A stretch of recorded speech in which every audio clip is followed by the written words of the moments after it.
Come,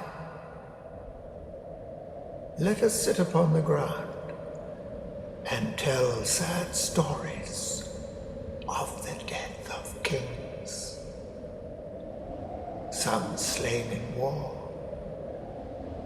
some haunted by the ghosts they have deposed.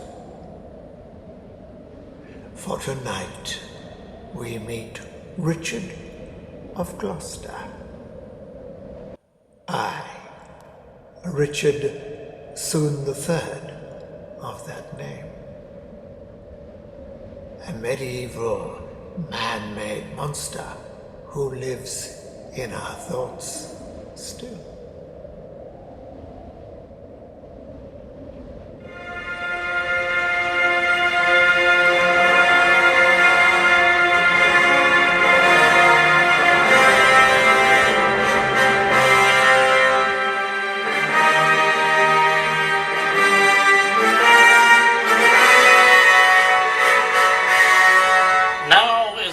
Of our discontent, made glorious summer by this son of York, and all the clouds that loud about our house, in the deep bosom of the ocean buried.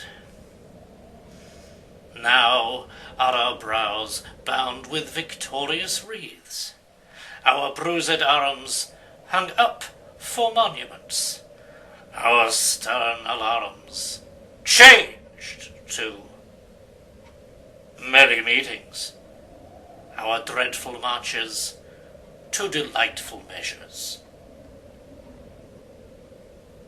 Grim-visaged war hath smoothed his wrinkled brow, and now, instead of mounting barbed steeds to fright the souls of fearful adversaries, he capers nimbly in a lady's chamber, to the lascivious pleasing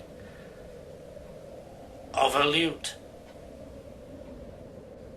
But I, that am not shaped for sportive tricks, nor made to court an amorous looking-glass, I, that am rudely stamped, and want love's majesty to strut before a wanton ambling nymph, I, that am curtailed of this fair proportion, cheated of feature by dissembling nature, deformed, unfinished, sent before my time into this breathing world scarce half made up, and that so lamely and unfashionable that dogs bark at me as I halt by them, why I, in this weak piping time of peace, have no delight to pass away the time, unless to see my shadow in the sun, and descant on mine own deformity.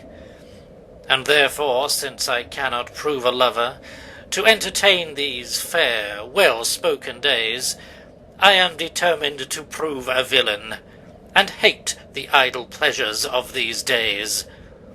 Plots have I laid, inductions dangerous, by drunk prophecies, libels, and dreams, to set my brother Clarence and the king in deadly hate the one against the other.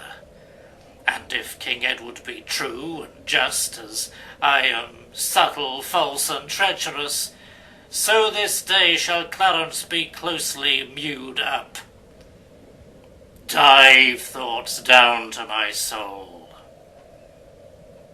Here Clarence comes,